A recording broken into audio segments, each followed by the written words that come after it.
Hi everybody, welcome to QITalktime. This is the third one of our series for the winter. Today we have Brendan McCromack with us. So Brendan, if you'd like to come on ahead over.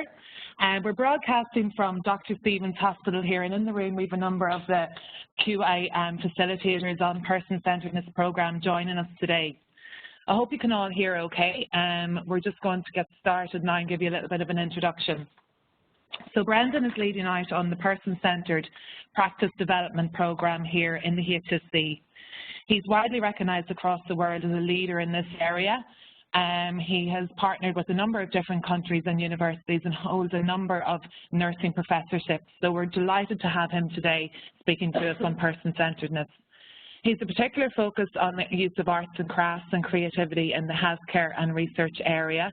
And in 2014, he was awarded the International Nurse Researcher Hall of Fame Award. And also, he's been cited as in the top 100 most cited nurse researchers globally. So we're in very esteemed speaker with us today. So just a few little housekeeping details. We want to make it as interactive as possible. So if you are having trouble with the sound, we'll actually type in the chat box function the phone number that you can ring. So we can do that for you now in a minute. Also, there will be time to ask questions and answers at the end. So if you want to type in any questions or comments for Brendan, we'll have time to deal with those at the end.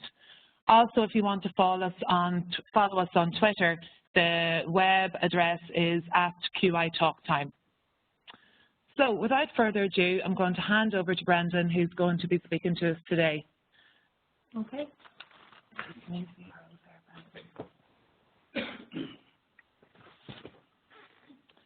Thank you very much, Roisin, and hello to everybody. It's a delight to be sitting doing this in full view with all the participants on the program that Roisin mentioned. So I think you want to give a wave. So, you know, you're not alone.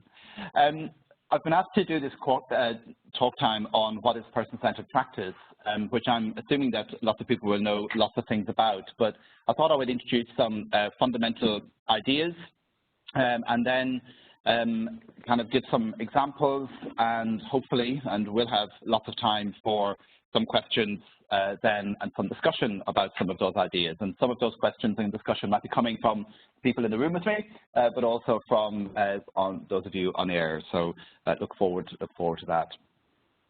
I wanted to start firstly, I guess, by personalizing this talk a little bit, because there's a great danger of seeing person-centered practice as something that is done to, for, and with others, but actually for all of us every day of our lives, it's something that impacts. And for me personally, in various ways, I've had experiences of care and experiences of working in settings that span what I think represents the spectrum of care that is represented on this first slide. What we know is that there are some fantastic examples of best practice where people genuinely feel loved, cared about, and where their care is second to none, as they would describe it themselves in their own stories. But right at the other extreme, we also know that there continue to be complete failures in our systems, and that system might be in Ireland, or it might be in the UK, or part of the UK, or it might be in another part of the world. And I guess the one that everybody refers to when we think about failures in our system is often Mid-Staffordshire, which represents kind of the ultimate in what a failing system might look like. But only last week, I had a story shared with me by a participant in another course that I was running, and she is a lecture practitioner in another country, where she works jointly between her university college and a nursing home, and she's been doing that work for about 5 years. And she's been doing a lot of practice development work, a lot of quality improvement work, a lot of changing the care environment so that it is more person-centered for residents and families. And about 2 years ago or so, her own mother was admitted to that nursing home, which was quite traumatic for all of them, and her mother had dementia. And her mother took some time to settle, and what they discovered over a period of time was that actually what helped her to settle most was having her own duvet. That it was her own duvet from home with her own collection of duvet covers is the thing that actually helped her to settle. And over a period of time, this lecture practitioner worked with the team to get them to understand the value of this duvet to her mother, because if she had her duvet, then she didn't engage in what they, of course, labeled as challenging behaviors, when they're not really that at all, but actually it was her own sense of insecurity and transitioning. And she thought after 3 or so years that eventually they got it, that they understood the importance of the duvet to her mum. And then earlier this year, her mother died, but sadly her daughter was with her, and her mum died with an institutional duvet rather than her own personal one. And it was that moment when this nurse, very experienced nurse, realized that actually the values that were embedded, that she thought were embedded, weren't embodied by the people in the system, that they still didn't get the significance of these, what might seem as insignificant practices, but actually mean everything in terms of care experience. And so what that tells us is that for most people in our system, they experience what Tanya McCants and I refer to as person-centered moments. That these are moments throughout their care experience when they do genuinely feel loved, cared about, respected, valued, and receive the kind of quality care that we would all want for ourselves and others. But that these moments are hindered by a whole array of factors, and these were the ones that we identified in some work we published in 2013, that actually get in the way of people being able to sustain and really embody these values of being person-centered all of the time, rather than in particular moments. And part of this, I believe, is how we define person-centeredness. And the Institute of Health Improvement, which of course is very formidable in terms of quality improvement work, has defined person-centeredness. But for me, only tells part of the story, because it actually is really patient-centeredness. And what I would challenge us is that this is patient-centeredness disguised as person-centeredness, because it is a bit like the duvet story. It is focused on the care that people experience, rather than what is the whole culture that can sustain that kind of practice the whole way through.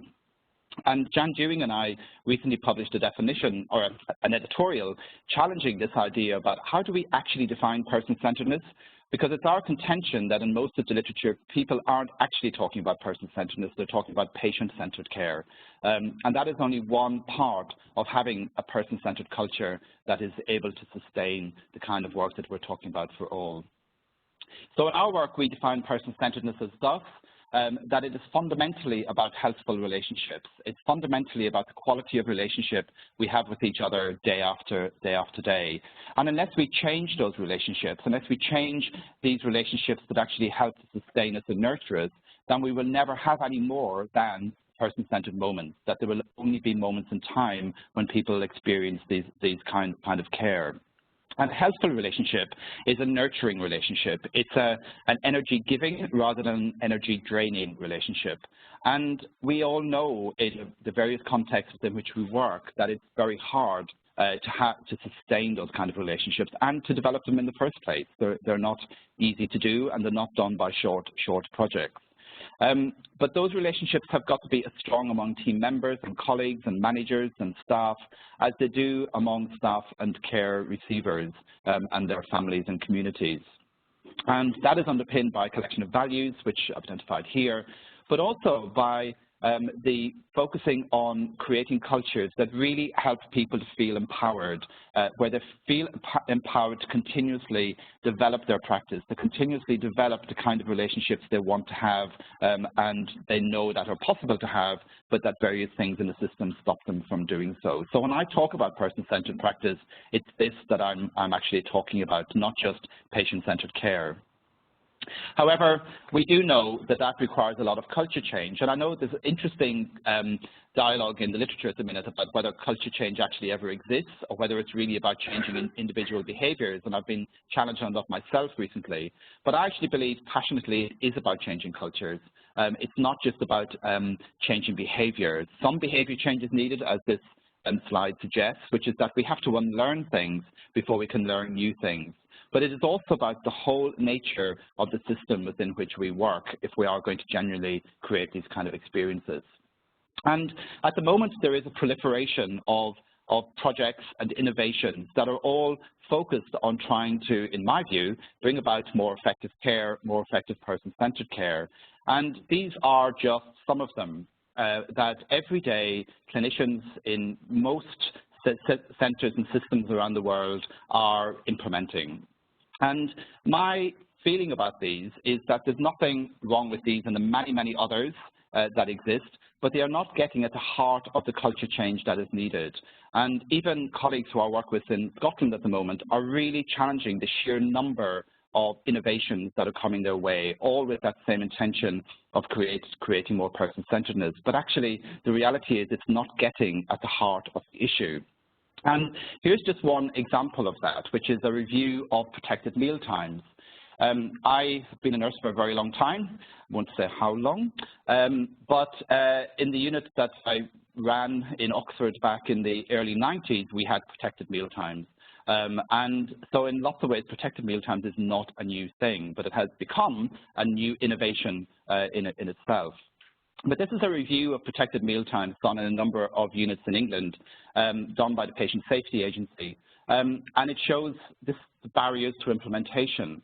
So the barriers to implementation are fairly fundamental things that we have to sort out in relation to how we connect with each other. But what troubles me greatly, for example, is that visitors are seen as a barrier to implementation rather than an enabler of protected mealtimes, i.e. that they can actually help with this activity itself. But it also demonstrates that if we're going to change something that might seem as simple as protected mealtimes, there is a whole variety of associated change that we have to engage in, which is really about what do we value most, how do we relate to each other. The ward rounds issue was essentially an issue of medical teams believing that their ward round was more important than people eating. That's a statement of value. It's not something that's about behavior per se. It results in a behavior, but it's an issue about what's valued, and that needs to be unpicked. So this in itself represents why we can't just keep doing these so-called innovations and expecting to achieve sustainable person-centered cultures. And that's because embedded in each of our clinical settings, there are these things called patterns. And I don't have time to go into these slides in its totality, but what we do know is that patterns exist deeply in the microculture, the kind of the small units and teams within each one of our large organizations. And the work of Plesk and colleagues identified that there are kind of 5 dominant patterns within most teams: decision-making, relationships, conflict, power use, and learning. And that if we don't get at those patterns, then all of these innovations that exist to level up won't actually have sustainable change. And I have an issue with the word sustainability in all of this, because sustainability often means retaining the practices that have been developed, but actually in this context, that's not what sustainability is. Sustainability is about being able to sustain our way of being on a day-to-day basis, and not about what we do, but it's about how we are as people. And so we can't get at these things by doing short projects, by doing particular short rounds of change. It will change other things in structures and processes, but it won't get at these deep issues. And I was introduced to that idea a long time ago, but actually through one particular study, which for me in my work that I've been engaged in over the last 28 years is the most seminal work in terms of learning that I have ever experienced. And it was done with my colleague Donna Brown, and it was first published in 2010, and we recently published another paper associated with that work earlier this year. And this was a study that, like many other studies, was about changing a particular practice issue, which was pain management postoperatively for older people. Donna was, and still is, a very experienced acute pain management nurse, set up that service herself, ran it, did the training and the in-service for 20-odd years, and had a kind of an epiphany one day when she was on one of our surgical wards and realized that she was having the same conversation with a group of staff that she had had 10 years earlier. Even though they had done all the in-service training, we had all the algorithms, we had the various pain management teams in place, the same issue was happening of people being in pain post-operatively. And she wanted to leave. And instead, we decided we would investigate this further. And we called it a contextual web, because that's essentially what it unpinned. So Donna firstly did an ethnography, which is really a way of observing, so really observing what's going on in the setting. So we looked at 2 surgical units, and really she spent a year as a non-participant observer just looking at what was happening and talking to people and really finding out what was going on, because it couldn't have been about not enough training, and it couldn't have been about not having the tools per se, because they were all there. And what we discovered was that it was a lot about the organization of care, how teams worked and that kind of stuff. It was also about how people coped with the day-to-day pressures of work.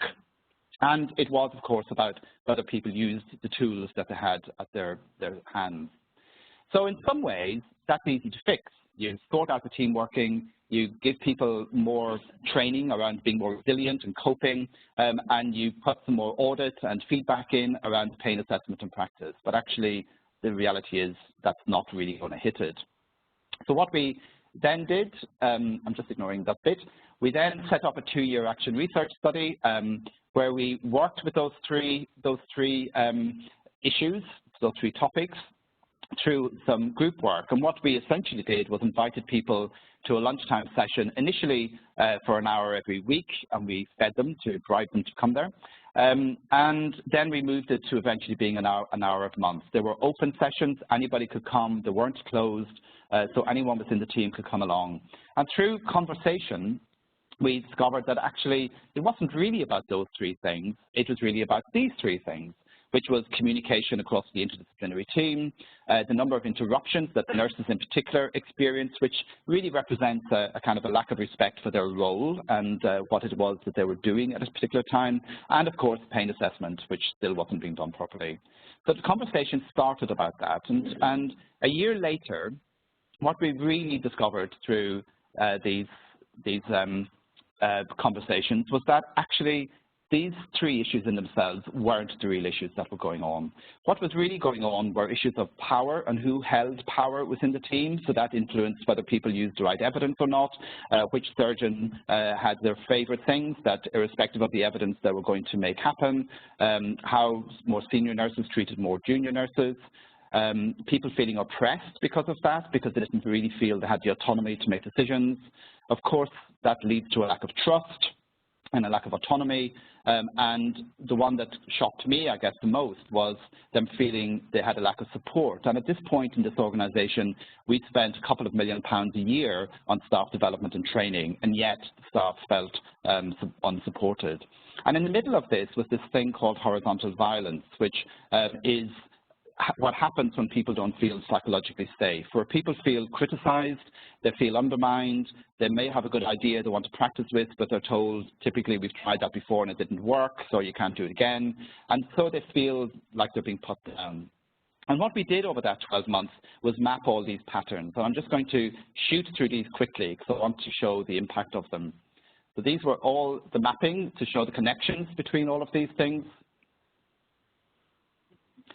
And when you put them all together, they look like this. Now, my contention is that if we think that introducing one of those initiatives, like protected mealtimes, which actually is sometimes used as part of pain management, then we are never going to address these fundamental issues within each and every one of our teams and care settings in order to bring about a more sustained person-centered culture. Because fundamental to this is the issue of psychological safety. How psychologically safe do people feel to be able to give feedback, have the conversations that they need to have, challenge people's practice, engage in open and honest conversation without threat, and actually have relationships that help me to learn, to grow and develop over time. And in this work, we identified 3 dominant reasons why people didn't feel psychologically safe to address that spaghetti soup of the organization that we were working with. Firstly was insufficient support. Secondly was oppressive behaviors, which was essentially around people feeling vulnerable. And thirdly was weak leadership. And in this program of work, we did a lot of work around the leaders in changing the culture and context. What is really important to say about this is that the 2017 paper picks up the fact that 7 years after that work being completed, those issues have been sustained, so that people have created a more psychologically safe environment in those 2 units, and it has been sustained. So they kind of feeling more supported, feeling like they have more autonomy and trust, and that the leadership is actually facilitating that on the day-to-day basis. Still happens to this day, and that has had impact on things like pain management, but a lot of other things. So what does that say to us? Well, one of the theories that the sociologist Collins argues is this thing of interaction ritual chains. And an interaction ritual chain, they exist all over society, and they exist in our workplace, they exist in our personal relationships, they exist everywhere. And what Collins argues is that when we have interactions that give us emotional energy, that we go back for them more and more and more, that they become a ritual. So we start to practice them as a ritual. So if I'm able to receive positive feedback from a colleague, I will seek more positive feedback because it emotionally affects me. And Collins fundamentally argues that all of us in life, and we may or may not agree with this, but that we are driven by things that emotionally connect with us. There are things that actually help me to understand more who I am as a person and how I can have better relationships with others. And he calls these interaction ritual chains. And in some research that we finished in Norway last year, we identified that when care workers and nurses going into the homes of older people with mental health problems who live in the community, that when they allowed themselves to be emotionally touched by the experience, then they had greater ability to be able to deliver better quality care. And if you go back to my opening story of the duvet, then there is a typical example of somebody being emotionally touched herself, but actually that emotionality wasn't brought into the whole system and therefore wasn't sustained as a continuous issue. And I believe this is really critical to us having a person-centered culture, is how do we create ways of working that enable people to be emotionally touched by the practice that they engaged in every day. That has been talked about in the work of Lelou and his work on organizations, where he argues that in a teal organization, people have what he describes as evolutionary purpose. And evolutionary purpose is essentially where we evolve through our relationships. We see them as strong. And what he argues is that we have to have 3 things in our team in order for us to engage in that kind of interaction ritual. We have to have maximum levels of trust. We have to feel autonomy, and I was saying earlier that in nursing in particular, I think we have a big problem with this, that we talk about giving people autonomy, but we also take it away if and when we want. And of course, that erodes trust and erodes relationships. And lastly, we have to engage in soulful practices, practices that nurture us. So commonly today, that's often referred to as mindfulness, but it's not just mindfulness. It's about relationships, it's about conversation, it's about how we engage with each other. So at the moment, here in Ireland, we have got a practice development program to try and work with these kind of ideas. Many of the participants are sitting here behind me, where we're trying to work with those kind of ideas and bring about change across the health service executive. It has got a leadership and governance process attached to it. And essentially what we're trying to do is create and embed a culture of person-centeredness within the HSE, as much of it as we possibly can. We're working it through 2 cohorts at this point in time, but the cohorts will be repeated 3 years in a row, so that we end up with a lot of people who hopefully at some point will be emotionally touched by the significance of the work, that they're able to sustain it time and time again. Yes, we're evaluating changes. Yes, we're measuring effect, all of those kind of things. But the most significant thing in relation to sustainability is how people are able to sustain the ways of being over time, even if that's only in one unit within their setting. Our methodology is, as I've talked about, but this is put into a more posh diagram, which is we're aiming to get at person-centered practice by focusing on values and beliefs, but not just describing values and beliefs, but really looking at how real are those beliefs, what's the gap between those values, just like protected meal times, what's the gap between, espousing protected meal times and the reality of everyday practice where ward rounds still happen and all of the rest of it that we're talking about. How do we actually then connect people with those ways of being? And central to this is learning. As I said earlier, the key kind of change we all have to make is unlearn something in order to replace it with new learning. We have got ongoing evaluation, which is very much done with the program participants, so the conversations, the reflective processes, the notes, the action plans that they make with the people they're working with, as well as some kind of overall evaluation using some internationally validated tools. This work builds on work that has previously happened here in Ireland, and I don't think we should lose sight of that this work has been growing over many years, and actually, you know, Ireland has been really committed to doing this work, and I think we need to be proud of that over time. That work focused on these 4 areas, and that very much feeds into the areas we're still focusing on now, which is knowing the person. Who am I as a nurse? Who am I as a professor? Who am I as Brendan? Who am I as a whatever? And how do I bring that into the setting in which I'm working? How does that shape me as a care worker and the way I relate with my colleagues and service users and families and communities? How do I know my limitations? Not all of us can achieve everything. And how do we use limitations as strengths, as areas where we connect with other people, and do that in an environment that nurtures us? How do we get to know that environment that can really help us to change and grow and develop? From that program in 2010, we did demonstrate through the same kind of evaluation process some significant outcomes. And many of the people who are involved in that program are here in the room again today, but also I know some of you are on the webinar, so you can agree or disagree with me. But whilst it did show some tangible outcomes, I think for me personally, one of the most significant outcomes that it demonstrated was a correlation between the role of the unit manager, which was statistically correlated with the qualitative data we had around changes in culture. And what I mean by that is of the units that took place, that participated, the unit that achieved least change in culture was the unit where the unit manager completely disengaged and in many ways actively sabotaged. And the unit where most was achieved was the unit where that manager became part of the process herself. She became part of the change.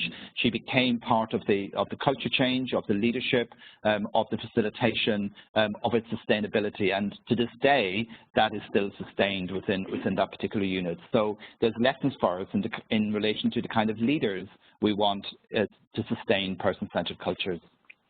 So to conclude, what are the key messages that I'm wanting to give out in relation to what is person-centered practice? Well, we have to see person-centered practice as being more than patient-centered care. We have to see it as being about sustained person-centered cultures where all persons are helped to flourish, and that's a commitment that organizations have. At the microculture level, I believe very strongly we have got to stop throwing these innovations at these settings and expecting them to bring about these fundamental changes. And we have to really focus in on these practice patterns that I described earlier. That's not to say that then these projects won't exist, or they can exist, but there's greater chance of having some kind of effect, and maybe we need less of them. As I said, in Scotland, I'm having fairly regular conversations with people now who are really affected by the sheer number of so-called innovations they're expected to put into practice, and I think there's a problem with that. We do need to be collaborative, inclusive, and participatory in how we work. Of course, we can all think we bring about a culture change by driving it all ourselves, doing all the work ourselves, and hoping that everybody else is coming along with me. But actually, evidence way outside of healthcare shows that that doesn't bring about a change that's sustainable.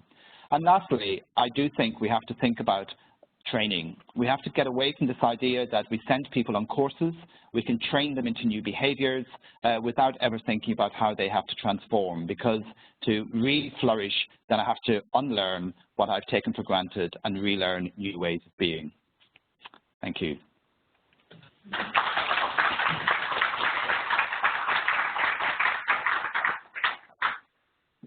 Well, thank you very much, Brendan. Phil Crowley here, Quality Improvement Division supporter of this program, which has been fantastic to this point in time, and obviously be guided by everybody's experience here today as well to see how they've been getting on. there's a lot of important things there. Just to kind of start off, we'll obviously be taking questions online and from the room. We've had a staff survey here, and people will be aware we surveyed our staff across the health services. Fairly good participation levels this time, and some good findings. You know, people felt they were working in teams. They felt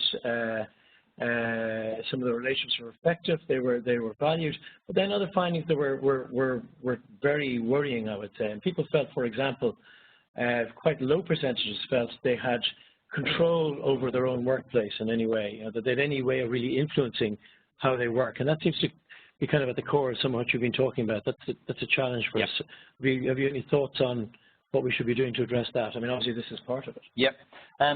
I think that, I mean, it's really interesting that that has come out so strongly in the survey, that people do feel so little control over their work. I think it does relate in part to some of what I'm saying about the kind of endless initiatives that people are having to grapple with, that, you know, there's no chance to embed anything before the next thing is coming underway. I think it also more fundamentally, I think, addresses the issue that Lulu addresses, which is the kind of organizations that we're in that are very business orientated, and that's good and bad, that are very outcome orientated, and again, that's good and bad, but that actually it misses some of these fundamental issues around trust and autonomy and what he calls soulful practices. And soulful practices are essentially where people are engaged in a conversation that helps them to feel good, fundamentally, and that can be a physical conversation, or it can just be, you know, meditation or mindfulness or whatever practice it is that people want to engage in. But I don't think we can continue to ignore those issues. I think we have to really look at those patterns within teams and give people a space to deal with them. And I don't think they have the space to deal with them. Very good, yeah. And I've been going to the views of people in the room as well, and I'll try and bring you in. But I visited one of the sites that participated in the initial program that you led with us here in a number of years ago, at least 10 years ago, I think. And I went to an older person's residential care centre in Laois, and they had done the training many years ago. And so I went to see if it sustained, because in a way, the big challenge for a lot of what we do is sustaining it, isn't it? We can come here and really think about our practice and go back with a lot of commitment to changing it. But you know, when we get back into practice, it's kind of, we get constrained and it's pressurized, and nobody else knows what the hell we're talking about. So I think that's challenging. So I went there anyway, and I met a catering manager who had was aware that a resident daughter, I think, was getting married, and they were just unable to attend the wedding for all kinds of reasons. It's too stressful. They're physically unable to attend the wedding, and she reran the wedding in the centre. And you know, to me, you know, I've heard of examples of people bringing horses into the ICU as being a great example of person-centeredness, and indeed it is. But I thought this was as good an example, and this was many years on, and they hadn't forgotten that they'd done the program, but it was just they'd incorporated it.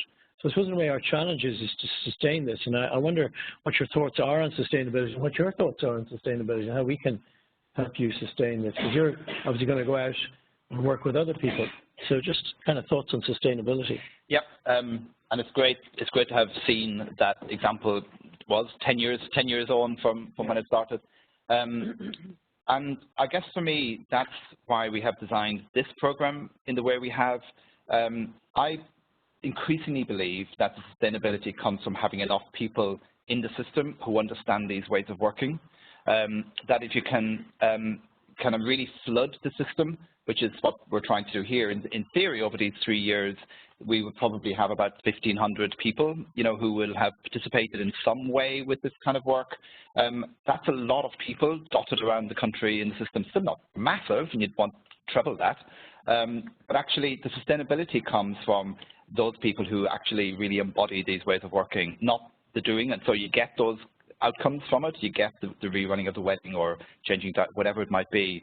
But actually that only happens because people know what it means to do that kind of work. And that's the sustainability piece for me, is people who really get it embedded in the system. How are people finding it so far in terms of your own experience and when you go back? How far are you at this stage? Are you about halfway? I think you made there earlier, you were talking acknowledge flourishing, acknowledge the good work. I've an example in one of the hospitals that I work in. There was an outpatient clinic running, but it was going way beyond time, and people were beginning to get agitated. It was after 5 o'clock. But yet, one of the ward manager who was there, she just went and got a trolley and made a couple of pots of tea and brought them out, and that just chilled the whole scene altogether. But to acknowledge people going over and beyond and being person-centered, because that's just the natural way that people, some people work. So it's good to acknowledge that, and then it builds on that as well. And in our framework, that would be an example of commitment to the job.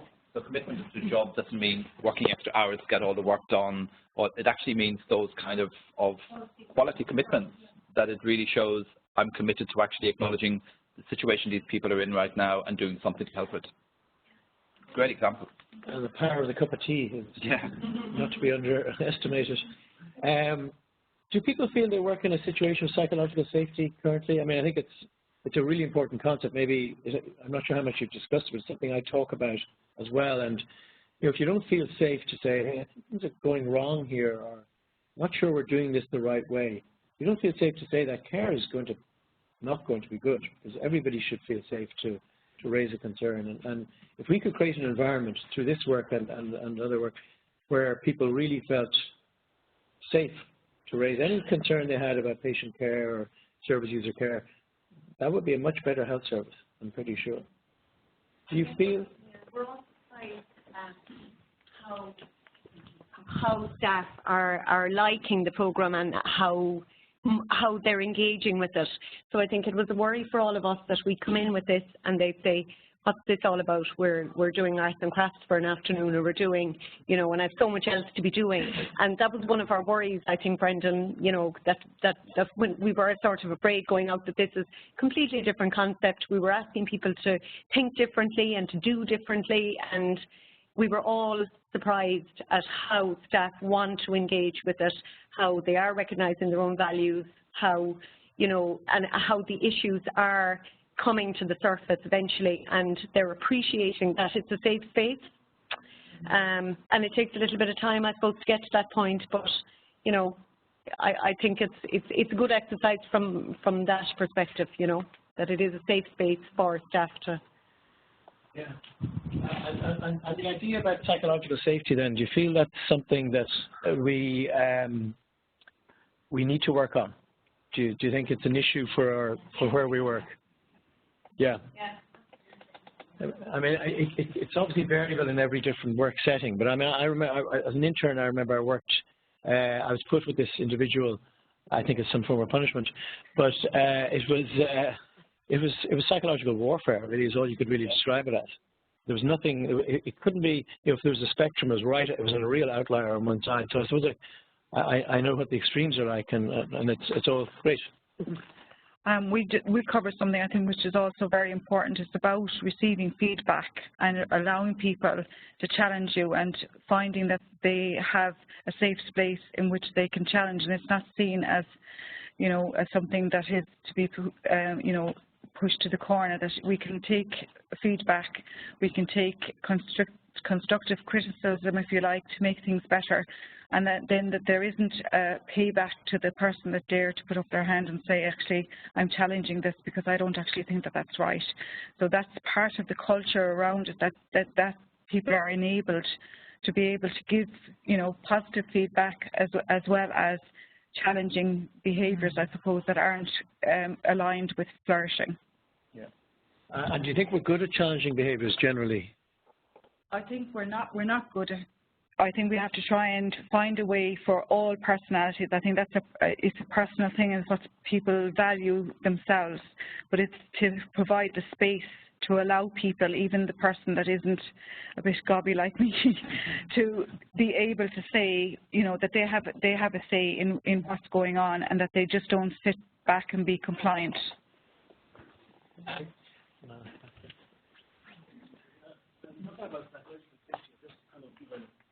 Really, I think generally to be psychologically safe will require leadership to make that happen.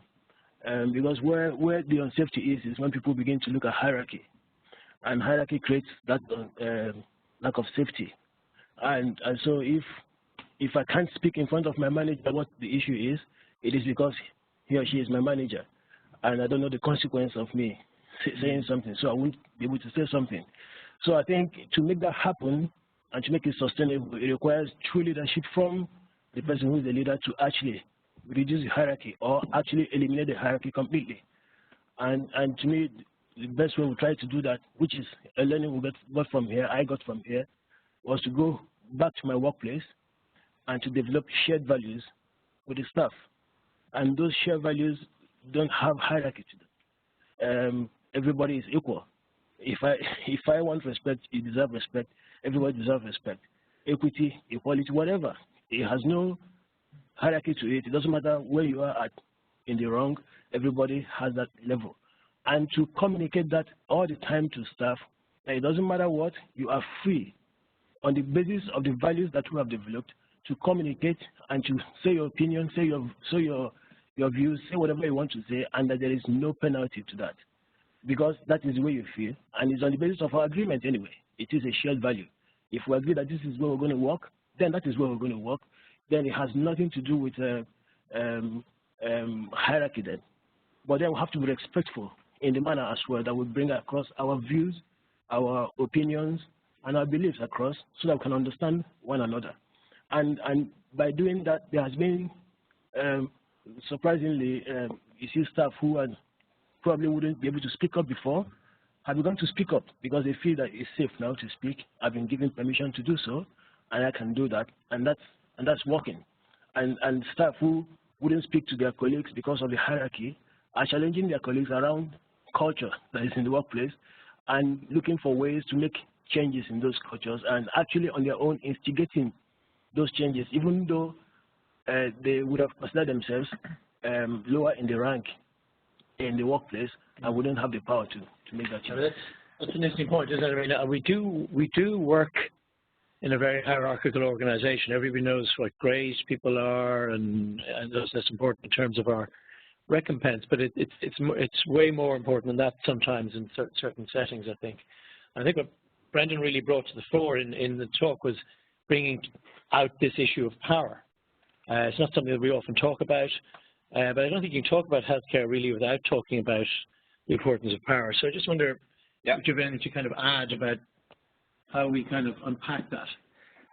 Absolutely. I think John's comment is really important in that regard. I think and again, if we look in the literature, there's enough to guide us in this, but we don't look at that often. We know enough about hierarchy to know that hierarchy isn't one thing. But hierarchy is necessary. Hierarchy exists all over society. It exists all over the world. It's an important part of how people are in different roles and different functions. But the problem with hierarchy is that it gets destroyed with power. So hierarchy and position means I have certain powers that I can exercise and usually exercise over you because I'm in a different status. And when you do what John was talking about, then actually you break down that way of being, and actually it becomes a conversation in itself. So in my own experience as somebody in a senior management position within the university, exactly as John said, I'm still the head of that department. That hasn't changed. I'm head of 2 departments actually, but that hasn't changed, and I'm still, the named accountable person in the university hierarchy for those 2 departments.